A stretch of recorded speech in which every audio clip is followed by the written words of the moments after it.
Hello കൂട്ടുകാരെ, എല്ലാവർക്കും സുഖല്ലേ? അപ്പോഴേ ഞാനിന്ന് കാണിക്കുന്നതേ എണ്ണ ഒന്നും ചേർക്കാതെ ഉണ്ടാക്കുന്ന ഒരു മീൻകറിയാണ് കേട്ടോ. അതും മുളകിട്ട മീൻകറി. അപ്പം മുളകിട്ട മീൻകറിയിൽ സാധാരണ നമ്മൾ എണ്ണ ഒഴിച്ച് ഉണ്ടാക്കുമ്പോഴാണ് നല്ല ടേസ്റ്റ് എന്നൊരു തെറ്റിദ്ധാരണയുണ്ട്. പക്ഷെ ഇങ്ങനെ ഉണ്ടാക്കി നോക്കിയാൽ നല്ല തിക്ക് ഗ്രേവിയും കിട്ടും. എന്താ എണ്ണ ഒഴിച്ചിട്ടില്ലെന്നുള്ളൊരു കുറവേ തോന്നൂല കേട്ടോ. അപ്പൊ എങ്ങനെ ഉണ്ടാക്കുന്നത് കണ്ടു നോക്കാം. അതിനുവേണ്ടി ചാനൽ സബ്സ്ക്രൈബ് ചെയ്യാതെ ആരെങ്കിലും കാണുന്നുണ്ടെങ്കിൽ ഒന്ന് സബ്സ്ക്രൈബ് ചെയ്തേക്കണേ. അപ്പൊ ഇത് ഉണ്ടാക്കി എടുക്കാൻ വേണ്ടിയിട്ട് ആദ്യം ഒരു മിക്സിയുടെ ജാറൊന്ന് എടുത്ത് വെച്ചിട്ട് അതിലേക്ക് ഒരു 10-15ഓളം ചെറിയ ഉള്ളി ഉണ്ടല്ലോ അത് ചേർത്ത് കൊടുക്കുന്നുണ്ട്.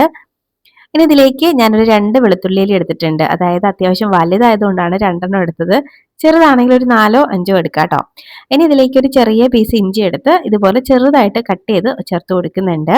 ഇനി നമുക്കിതിലേക്ക് ഒരു തക്കാളിയാണ് കേട്ടോ വേണ്ടുന്നത്. ഒരു തക്കാളി എടുത്ത് അത്യാവശ്യം വലുതായിട്ട് കട്ട് ചെയ്ത് അതും ചേർത്ത് കൊടുക്കുന്നുണ്ട്. ഇനി ഇതിലേക്ക് നമുക്ക് കുറച്ച് പൊടികളൊക്കെ ചേർത്ത് കൊടുക്കാം. ഞാനിവിടെ ഒരു 4 ടീസ്പൂണോളം കാശ്മീരി ചില്ലി ചേർത്ത് കൊടുക്കുന്നുണ്ട്. അപ്പോൾ ഈ ചെറിയ ടീസ്പൂൺ ആയതുകൊണ്ടാണ് കേട്ടോ 4 ടീസ്പൂണൊക്കെ ഇട്ടത്. വലിയതാണെങ്കിൽ അതായത് ഒരു ടേബിൾ സ്പൂൺ ആണെങ്കിൽ ഒരു 1.5 ടേബിൾ സ്പൂൺ ഇട്ടാലേ മതിയാവും കേട്ടോ. അപ്പം ഞാൻ ടീസ്പൂൺ അങ്ങ് എടുത്തതുകൊണ്ട് ഇതിലേക്ക് ചേർത്തതേ ഉള്ളൂ. ഇനി ഇതിലേക്ക് ഒരു 1/2 ടീസ്പൂൺ മഞ്ഞൾപ്പൊടി ചേർത്ത് കൊടുക്കാം. ഇനി ഒരു ടീസ്പൂൺ നമ്മുടെ മല്ലിപ്പൊടി ഉണ്ടല്ലോ അത് ചേർത്ത് കൊടുക്കുക. മല്ലിപ്പൊടി കൂടരുത് കേട്ടോ. കാര്യം ഈ മീൻ കറിക്ക് മല്ലിപ്പൊടി ചേർത്താൽ അധികം ടേസ്റ്റ് ഉള്ളതായിട്ട് തോന്നിയിട്ടില്ല. അപ്പം വളരെ കുറച്ച് മാത്രം ചേർത്താൽ മതി. ഇനി ഒരു 1/4 ടീസ്പൂണിലും തീരെ കുറച്ചായിട്ട് കുറച്ച് ഉലുവ ചേർത്ത് കൊടുക്കുന്നുണ്ട്. അതുപോലെ ഒരു 1.5 ടീസ്പൂൺ കുരുമുളക്. ഇനി കുരുമുളക് ഇല്ലെങ്കിൽ കുരുമുളക് പൊടി ആയാലും മതി. അതും ഇട്ട് കൊടുക്കുന്നുണ്ട്. ഇനി ഇത് അരഞ്ഞു കിട്ടാനും വേണ്ടി കുറച്ച് മാത്രം വെള്ളം ചേർത്ത് കൊടുക്കാം. ഒരുപാട് വെള്ളം ചേർത്ത് അരയ്ക്കേണ്ട കാര്യമില്ല. കാര്യം ഈ തക്കാളിയിലും ഈ ഉള്ളിയിലും ഒക്കെ ഒരു വെള്ളം നനവുണ്ട് ഇത് അരഞ്ഞു കിട്ടാനുള്ളത്. അതുകൊണ്ട് കുറച്ച് മാത്രം വെള്ളം ചേർത്തിട്ട് നല്ല പേസ്റ്റ് കണക്കിന് നമുക്കൊന്ന് അരച്ചു കൊണ്ടുവരാം. ഇപ്പൊ ദാണ്ടെ ഞാനൊന്ന് അരച്ചെടുത്തിട്ടുണ്ട്. ഇതുപോലെ ഒന്ന് അരച്ചെടുത്താൽ മതി. അപ്പൊ ഇത് അങ്ങോട്ട് മാറ്റി വെക്കാം.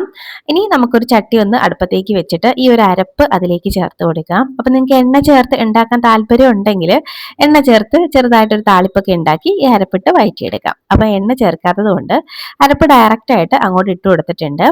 ഇനി ഇതിലേക്ക് ഞാനൊരു ചെറിയ കഷ്ണം പുളിയെടുത്ത് അത് പിഴിഞ്ഞെടുത്ത വെള്ളമാണ് കേട്ടോ അത് ചേർത്ത് കൊടുക്കുന്നുണ്ട്.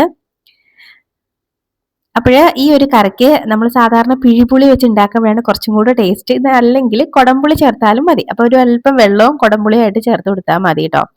അപ്പോൾ ദാണ്ടെ ഇതുപോലെ ഒന്നങ്ങ് മിക്സ് ആക്കി കൊടുക്കാം.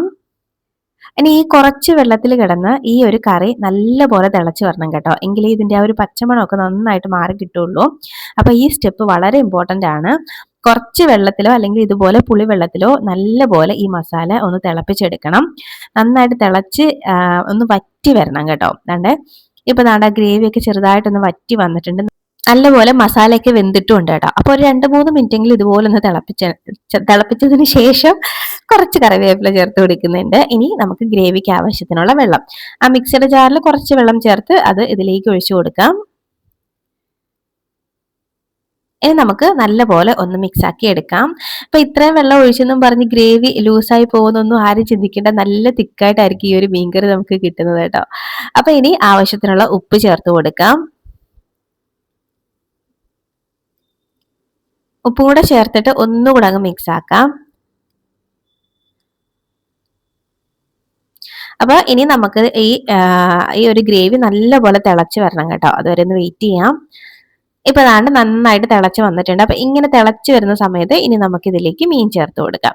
ഞാനിവിടെ മത്തിയാണ് കേട്ടോ എടുത്തേക്കുന്നത്. അപ്പൊ നിങ്ങൾക്ക് ഏത് മീനിൽ വേണമെങ്കിലും ഈ രീതിയിൽ കറി വെക്കാം. നല്ല ടേസ്റ്റ് ആണ്. ഇതിലേക്ക് എണ്ണ ചേർത്തിട്ടില്ലെന്നുള്ള ഒരു കുറവേ തോന്നൂല കേട്ടോ. അപ്പൊ മീനെല്ലാം ഞാനൊന്ന് ഇട്ട് കൊടുക്കുന്നുണ്ട്. ഇനി ജസ്റ്റ് ഒന്ന് ഇളക്കിയിട്ട് കൊടുത്തിട്ട് നമുക്കൊന്ന് അടച്ചു വെക്കാം. നന്നായിട്ട് ഒന്ന് കറി വെന്ത് ഒന്ന് വറ്റി വരണം. അപ്പൊ ഞാനൊന്ന് അടച്ചു വെക്കുവാണ്. ഒരു 10 മിനിറ്റിലൊക്കെ ഇത് സെറ്റ് ആവും കേട്ടോ. അപ്പൊ ഇത് അവിടെ നിന്ന് വെന്ത് വരട്ടെ. അപ്പൊ അതാണ്ട് ഒരു 10 മിനിറ്റ് ഒക്കെ കഴിഞ്ഞിട്ടുണ്ട്. ഗ്രേവിയൊക്കെ ഒന്ന് വറ്റി ഒന്ന് കുറുകി വന്നിട്ടുണ്ട്. നമ്മുടെ മീൻകറി ഇവിടെ സെറ്റ് ആയിട്ടുണ്ട്. അപ്പൊ ഇടയ്ക്കൊക്കെ ഒന്ന് തുറന്ന് ഉപ്പൊക്കെ ഒന്ന് ചെക്ക് ചെയ്ത് നോക്കണം കേട്ടോ. അപ്പൊ അതാണ്ട് മീൻകറി ഇവിടെ സെറ്റ് ആയിട്ട് വന്നിട്ടുണ്ട്. ഇനി നമുക്ക് ഫ്ലെയിം ഓഫ് ആക്കാം. നോക്കി എന്ത് നല്ല കുറുകിയ ചാറോട് കൂടി കിട്ടിയിട്ടുണ്ടത്. ഇതില് ടേസ്റ്റ് ആണെങ്കിലും നല്ല ടേസ്റ്റ് ആണ്.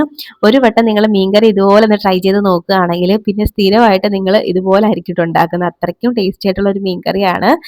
അപ്പോൾ ഇത് നമുക്കൊന്ന് അടച്ചു വെക്കും. കുറച്ചൊന്ന് തണുത്ത് വരട്ടെ.